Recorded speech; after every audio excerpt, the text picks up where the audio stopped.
la suite de la vidéo pour ChatGPT de OpenAI.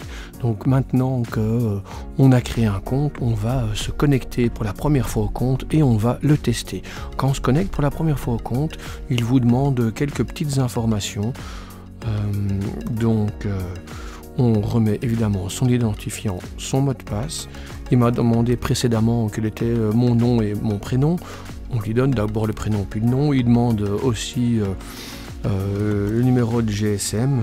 Alors c'est un peu intrusif tout ça, enfin, on n'a pas vraiment le choix, donc il faut le faire si on veut y participer.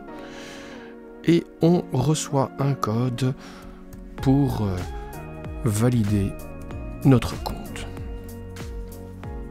Évidemment, tout ça est un peu flouté, histoire que vous ne voyez pas toutes les infos quand même. Quand on arrive dans le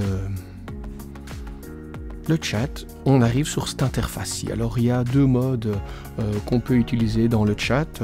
Il y a le mode clair qui est ici et il y a le mode sombre. Le mode sombre donne un meilleur rendu, je pense, visuel au niveau de l'écran.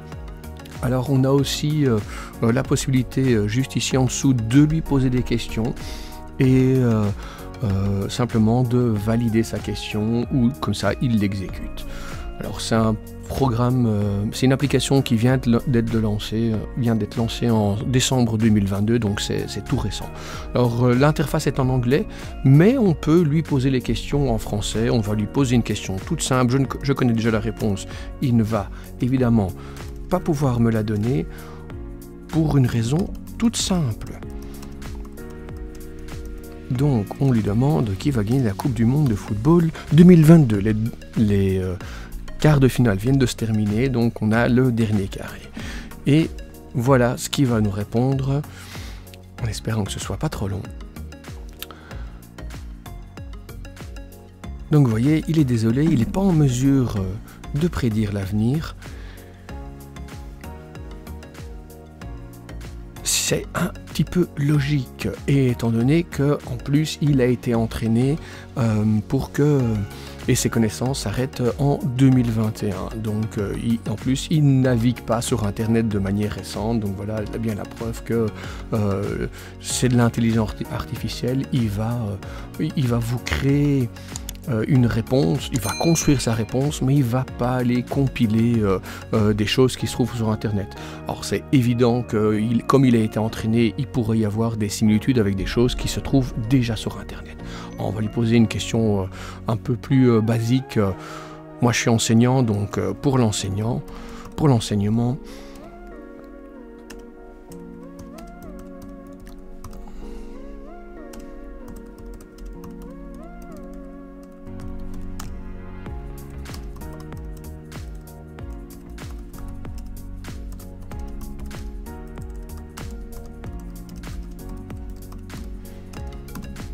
voilà, je lui demande simplement pourquoi il pourrait être intéressant à être utilisé dans une classe de primaire.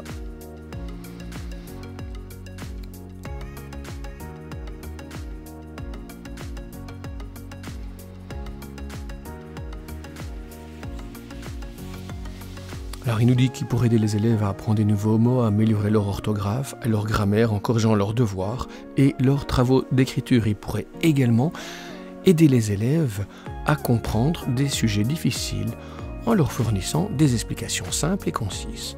Enfin, je pourrais également être utilisé comme outil d'enseignement pour aider les enseignants à animer leur classe et à faire des démonstrations de certains concepts. Pas mal du tout.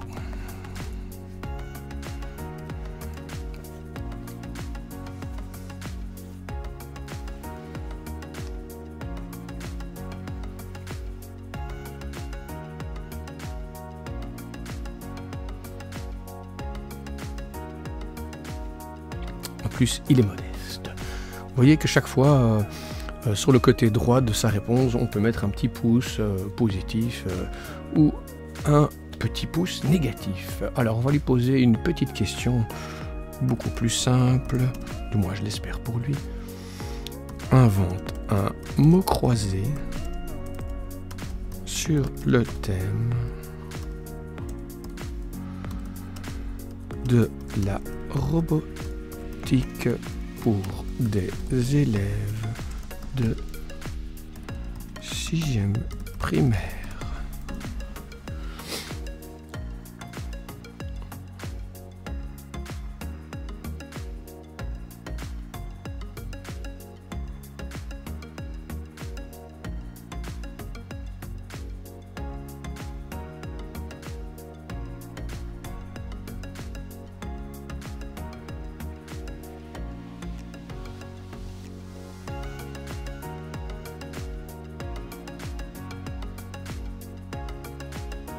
Alors, il me propose toute une série de définitions et je suppose qu'il va me proposer les réponses après.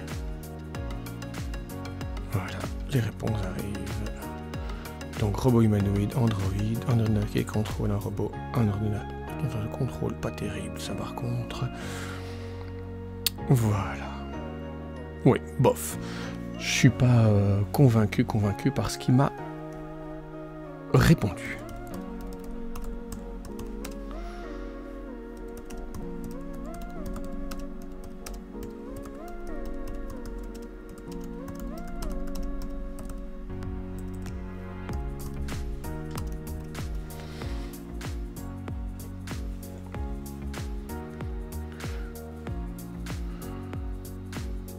Donc ici on est sur une question beaucoup plus basique de savoir. J'aimerais qu'il m'explique le cycle double.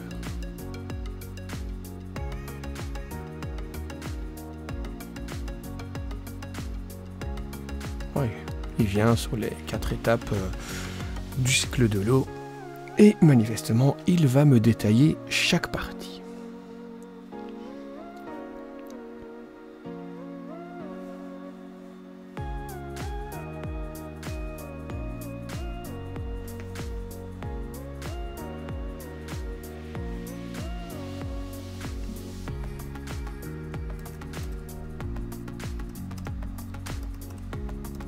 Je le remercie déjà en avance. C'est peut-être dû à la connexion internet, mais c'est un petit peu lent, je trouve, quand même, à mon goût.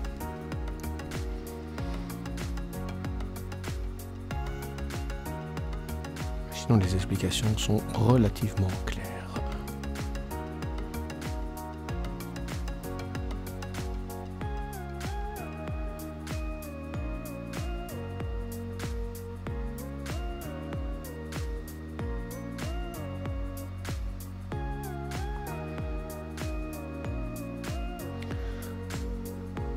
Alors, ce qui est bien avec cette intelligence artificielle, c'est qu'il crée lui-même son contenu.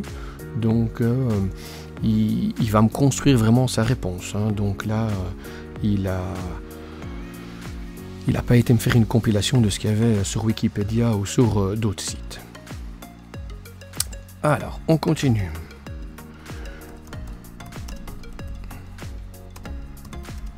Je vais lui proposer de m'écrire un petit récit fantastique de 200 mots dans lequel Arthur va rencontrer des habitants d'un monde souterrain.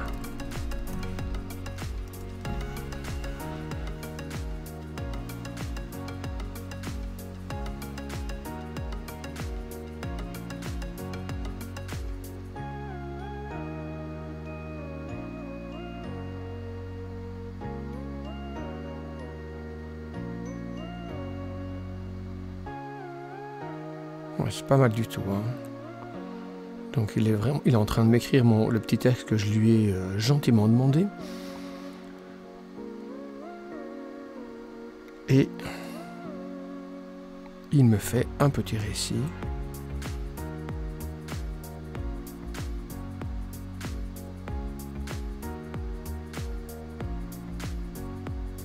Ouais, c'est original. Bien. Voilà, on en reparlera encore après, mais malheureusement, moi, ça me fait un peu peur par rapport à certaines petites dérives que ça pourrait entraîner si les élèves, les étudiants, peu importe leur âge, utilisent ça pour créer. Donc il va falloir être un peu inventif dans notre manière d'évaluer, de guider nos élèves si on ne veut pas qu'ils fassent du plagiat, parce que c'est une sorte de plagiat ici, étant donné que l'IA invente pour nous, donc c'est pas l'élève qui inventerait. Donc voilà, ça ici, la création qu'il est en train de me faire, c'est pas moi qui l'ai écrite, c'est lui.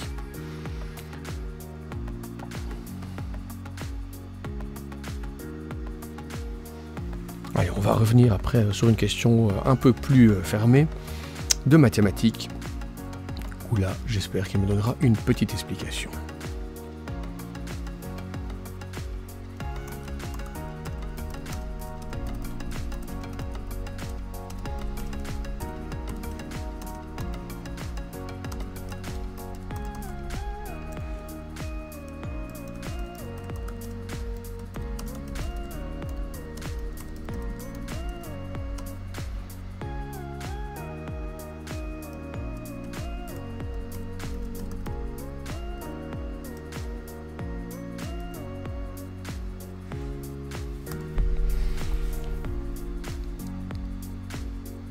Donc simplement lui demander une petite explication par rapport à la racine carrée de 49.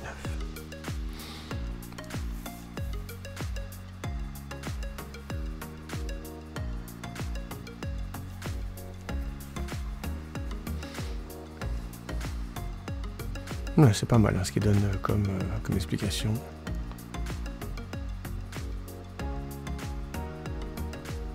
Ah, il est gentil, il me propose d'utiliser une calculatrice ou un smartphone pour avoir la réponse aussi. Pas bête. Allez, on va lui demander de m'inventer des calculs.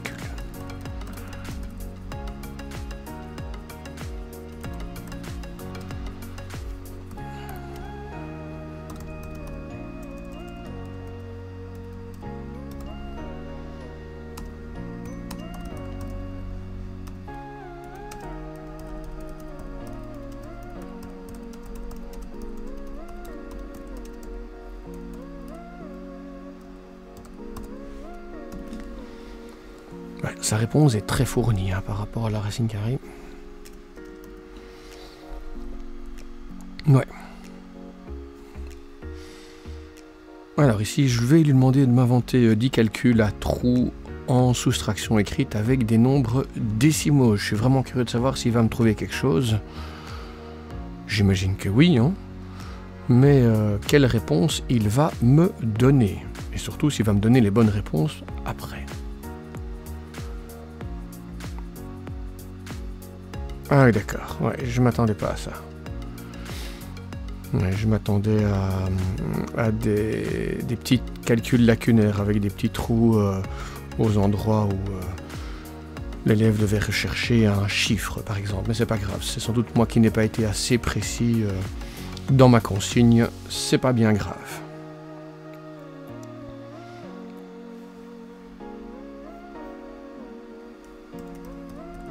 Allez, on va aller vers de la robotique du codage.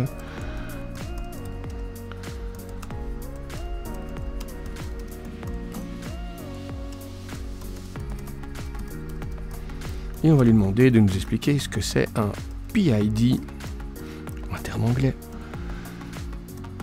en programmation avec Lego Spike Prime.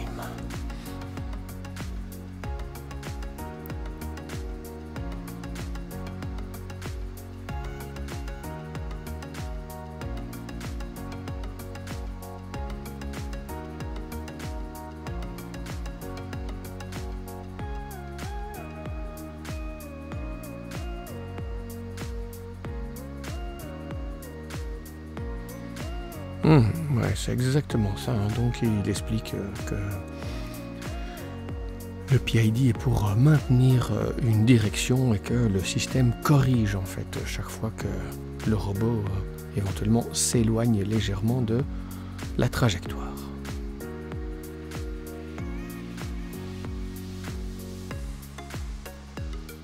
Et il développe relativement bien le concept.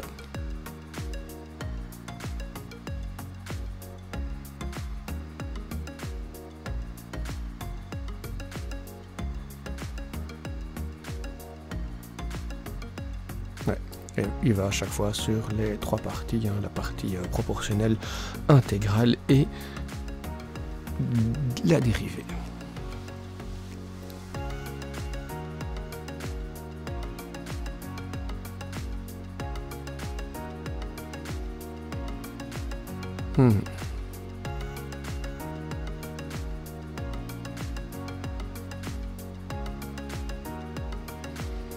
C'est exactement ça. Alors...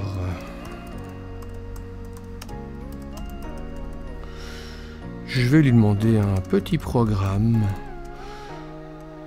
pour faire un suivi de ligne proportionnel.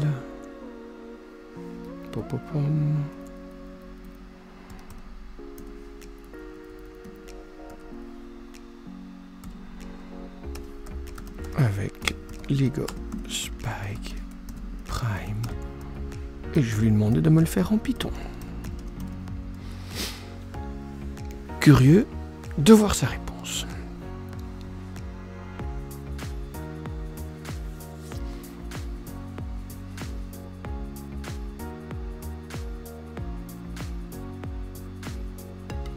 Ah ouais.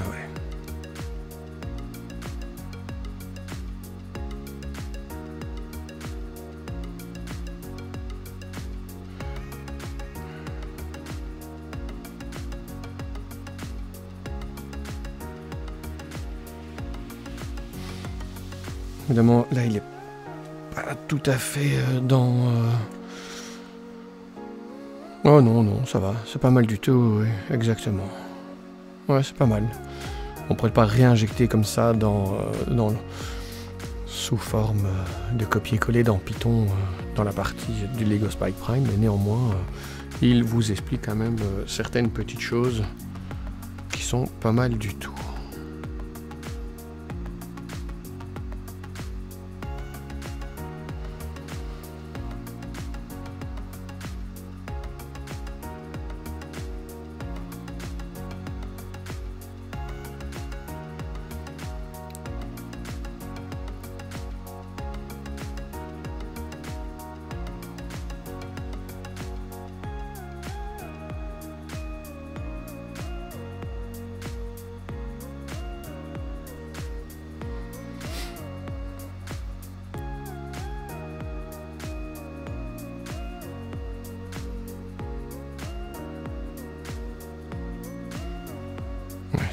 C'est précis. Hein.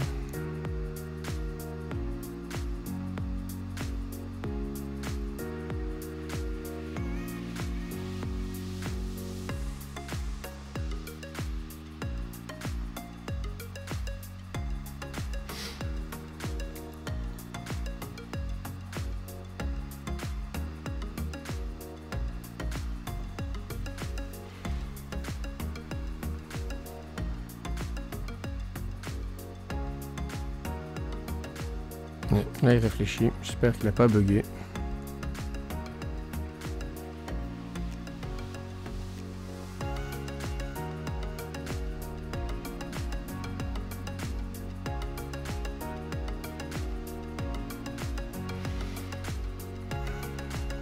Voilà, je vais préparer ma dernière question. Hein. Ça, c'est la question que, à mon avis, beaucoup d'enseignants vont se poser avec ce genre d'outils.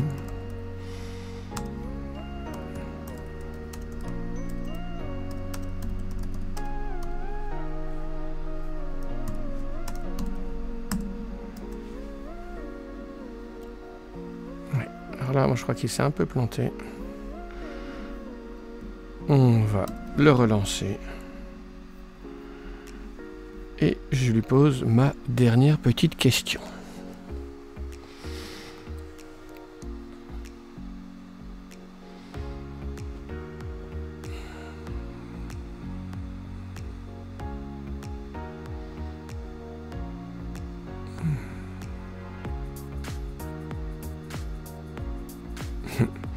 Oui, pourquoi pas.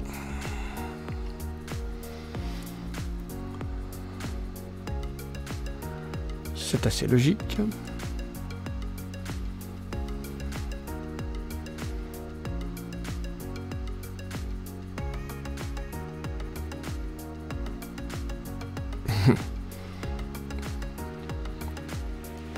Ouais.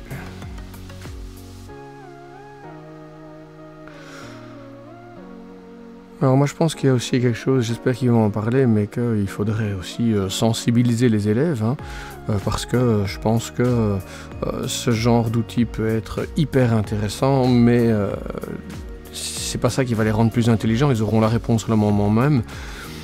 Mais plus tard, sur le marché du travail, ils n'auront pas l'intelligence artificielle qui va répondre à leur place. Donc même chose, si on fait du codage et qu'on triche en demandant à l'IA de vous fabriquer le code, le jour où vous devez coder vous-même, ça devient un peu plus compliqué. Ah ça va, il en parle. Hein. Donc c'est pas mal, je trouve ça vraiment intéressant, la manière dont il répond. D'ailleurs, je vous invite à aller dans la description ici de la vidéo qui vous renvoie vers un article très très bien fait de l'école branchée, donc qui est un site internet canadien qui parle de numérique et de pédagogie et qui font aussi des publications papier et numérique de leurs recherches, super intéressant. L'article reprend certaines petites choses ici qui sont soulevées dans ma vidéo. J'espère que cette vidéo vous aura bien plu et qu'elle vous aura permis de découvrir OpenAI via le chat GPT. Voilà, merci à tous.